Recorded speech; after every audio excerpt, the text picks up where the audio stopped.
Anne Su Academy. Anne, welcome to the show. Thank you for having me. Uh, you know, uh, you spent many years as an educator, and you also spent many years in the teaching profession. And for the past couple of years, it's very sad, but the San Francisco School Board seems to be hijacked by people who are not interested in teaching the children, but also in political correctness and socialism and all that nonsense. How frustrating was that for you?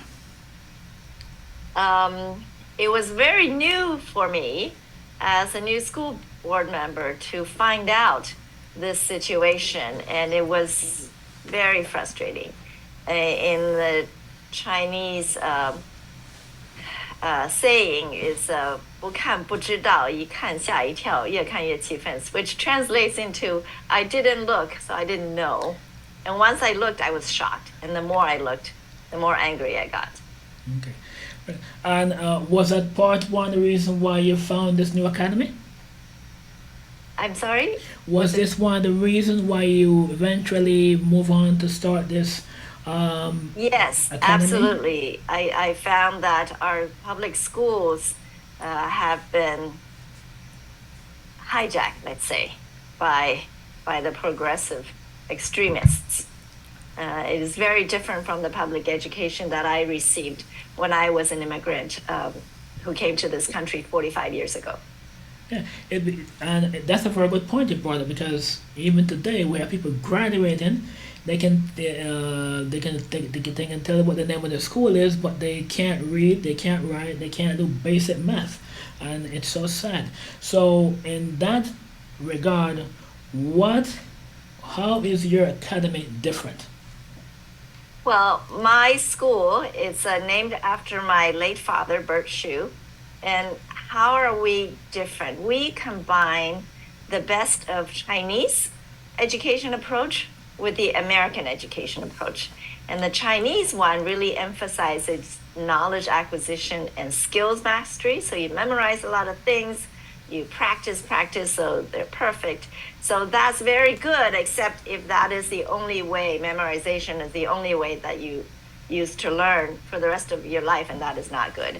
And the American approach encourages creativity and critical thinking, and that is all very good as well, except if you don't have a core base of knowledge, you can't think critically. And if you haven't mastered some fundamental skills, you cannot be creative on top of that. So we adopt both approaches, the best of both Chinese and American approaches. So that's how we are unique. Uh, Excellent. And how many students do you have at the moment? And its location? So we started with 4 students last September, the fall semester, and now we have doubled to 8 students. And we have a 12-month school year, so our school year will end in August, and I think we will pass 10 students by then.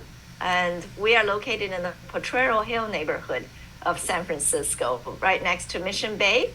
And it's very easily accessible by both 101 and 280 in a beautiful neighborhood. Excellent. And one of the biggest question that we are to look at the education system in San Francisco at the moment. I noticed that one of the things there seem to be a lot of these socialists and I call them communists because their ideology is basically communist. They try to make everybody dumb down to one level, and they anybody who try to be high achievers, they tend to smash them down. A perfect example was Lowe's, where they try to lower the standard, and how how detrimental is that to the students when you try to dumb down the system and make everybody try to destroy the high achievers and make everybody the same? This is actually, you mentioned socialist and communist.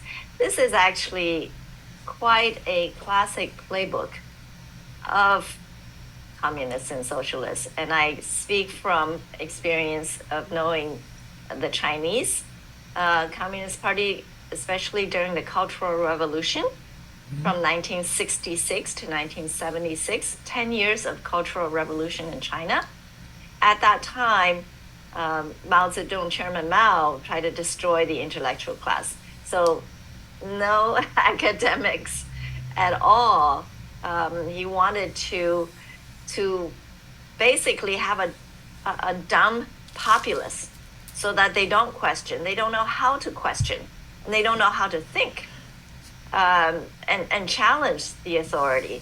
And I think that is what I see is happening now, is that there's so much political correctness and so little academic learning that people cannot say certain things. You're not even allowed to say, free speech is really not only under attack but almost gone.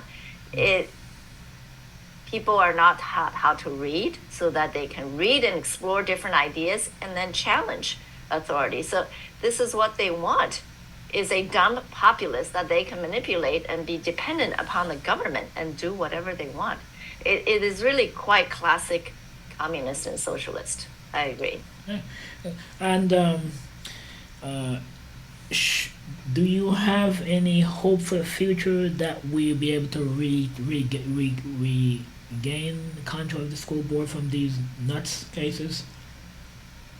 Well, my hope for the school board, I do have hope.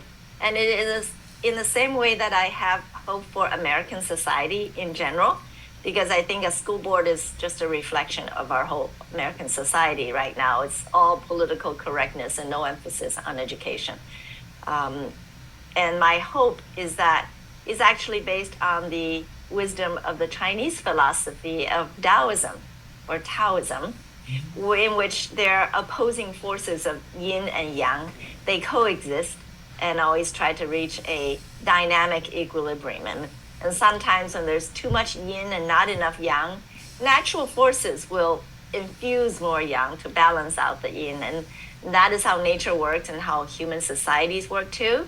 So the only question is, how long will it take to balance out the American society from now? I have no doubt that we will achieve a better balance. The question is how long it would take, and the same question goes for the school board, is how long will it take for the school board to migrate back to the original intention role of serving students? Yeah, because you're both an inspiration, because you suffered under the communist system in China, and so you have a first-hand view of what it's like. So what would you say to these Americans who are so enthusiastic about socialism and communism? Please learn how communism works, not just in China, but learn how it works in Russia, in Cuba, in Venezuela. I think the immigrants to America are most appreciative of our free society here.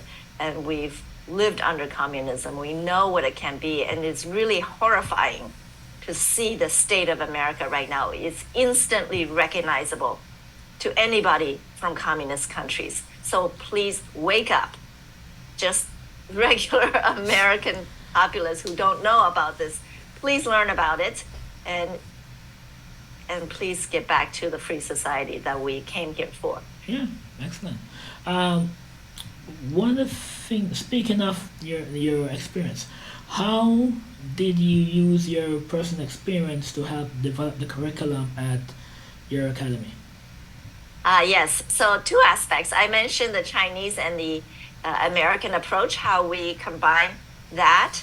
That is because I went to elementary school in China, and also my twin sons, they also went to elementary school in China. They're 18 years old. So that experience is fresh in my mind.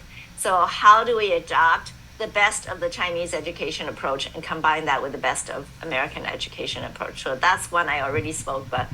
But the other aspect of leveraging my personal experience is that I have 25-year career in high-tech entrepreneurship.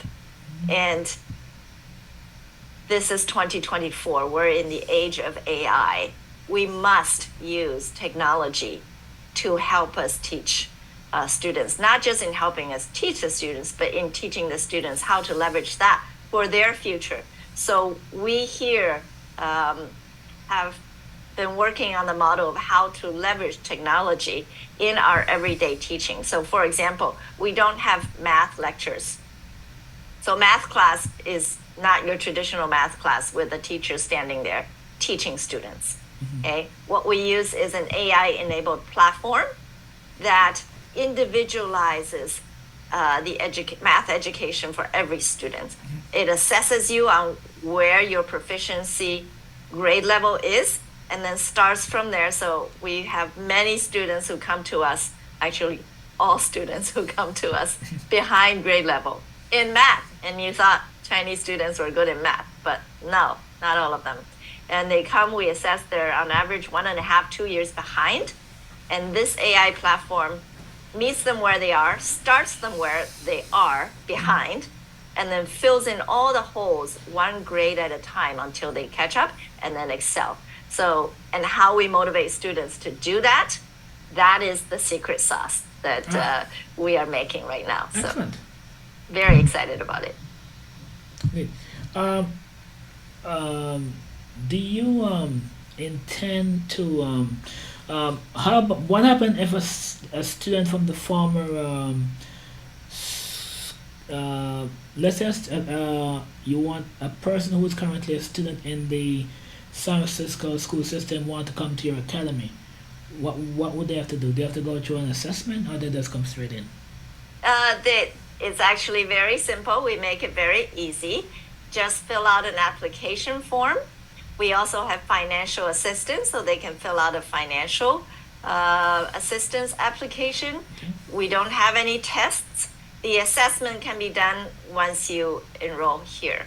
So just fill out an online form that asks the basic information and something to tell us about your student. Unless there are students with special needs that we don't have the resources to support, then we take any student from public schools. We also have a Saturday tutoring program. If the family is not ready to transfer the students to us full time, they can come on Saturdays for tutoring 9 to 12. Every Saturday we have that. We have actually more than 20 students who come to us every Saturday, Excellent. in addition to the 8 who come to us regularly every day. Cool. And based on your experience, when a student will come to your institution from the public school, do you see any particular deficiencies? Oh, yes. They're all behind in both math and English. In math, on average, 2.5 years behind. Wow. In English, in vocabulary, it's about 2.5 years. In English language arts, which is grammar, reading comprehension, 3 years behind. That's the average. We've assessed over 80 students from public schools, 3rd through 8th grade.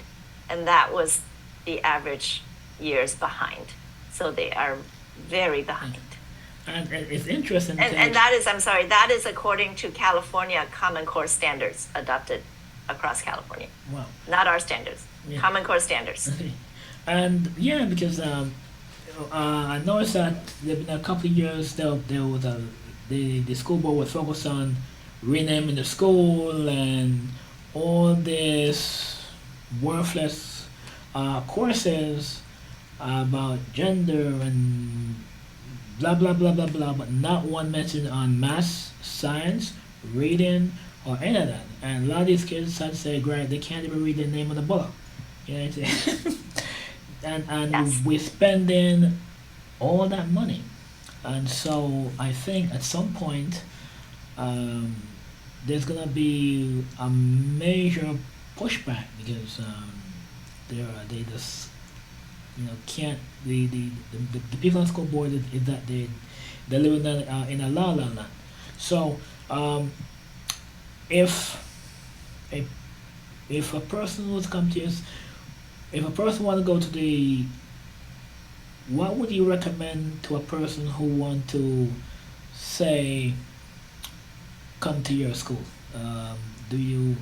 Well, they should first check out our website and then come and pay us a visit. We're Okay. here Monday through Friday. Okay. We have open house, school visits continuously. Our website is just birdshoeacademy.org.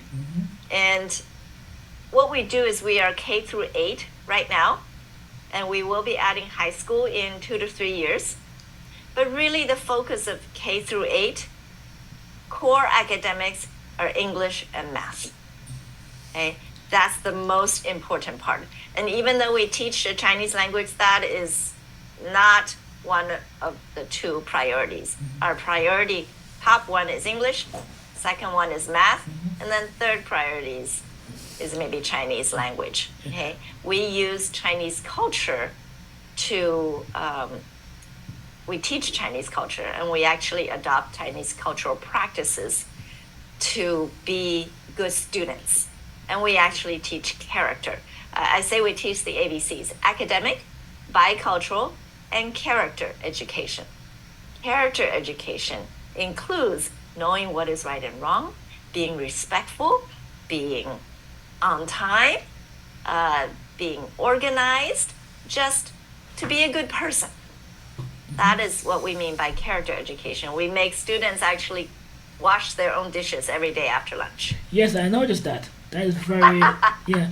Parents love Yeah, it. yeah. When I was growing up, I went to school in Europe, and in Europe they teach you basic home economics, basic personal hygiene, basic personal concepts, Yes. which I find they don't teach it here. They're more willing to teach nonsense about gender and BS and BS. Yes, and we also have consequences for if you fail.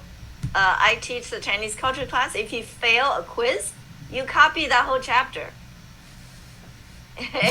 and and then you have to fix your mistakes on the quiz, write it down, write the correct answer 5 times. Right? There are consequences for your actions. That is actually one of the most important things that we teach, right? So I think that is even more important than academics, because not every student will be a star student academically, but every student can and should be a good person. Yes, they. That is actually what we teach at school. That's very, and I noticed that there's been a couple of times in the past people want to teach basic concept of morals and uh, character, and it got shut down because they say it was it's it's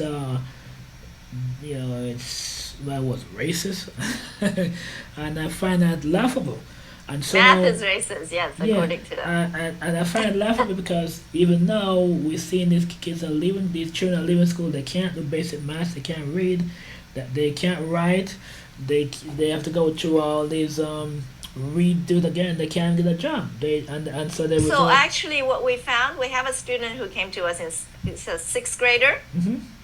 He cannot get past second grade math because he doesn't know the multiplication table.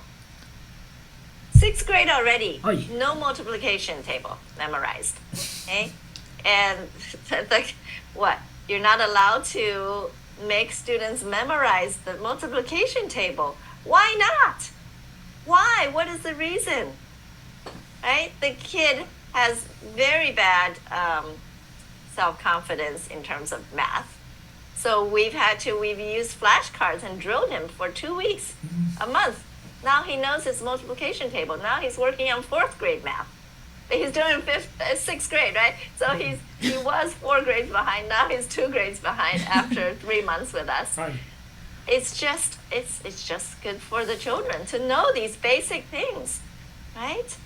So really, that is what we focus on: is academic, bicultural, and character education. So we welcome families to send their students to us. And I think your academy is a breath of fresh air. It's an inspiration because it's really recapturing the true nature of what learning is about. Not just read a book and take a test and or not. It's also character, but also another important aspect of education is they need to have a grasp of how to think and not get engaged in all these non issues. and that's why I say I want to thank you so much again for taking the time to speak to us, and you're an inspiration, and until again, I would love to have you come on back again, and it's a pleasure as always, and could you close us with some words of encouragement? Yes, well, thank you for having me, Sophia. I would say for the parents um, who who have school age children, please pay attention because public education in America has changed from, I would say, starting 20 years ago, from when the parents were in school. It was still very good.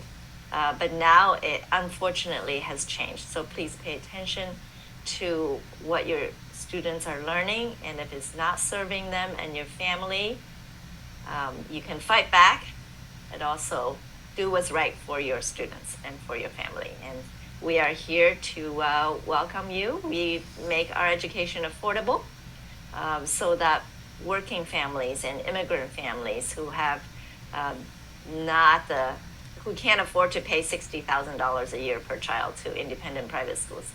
Our tuition is only $18,000 a year. So we want to make it affordable so that more families have the opportunity to get a quality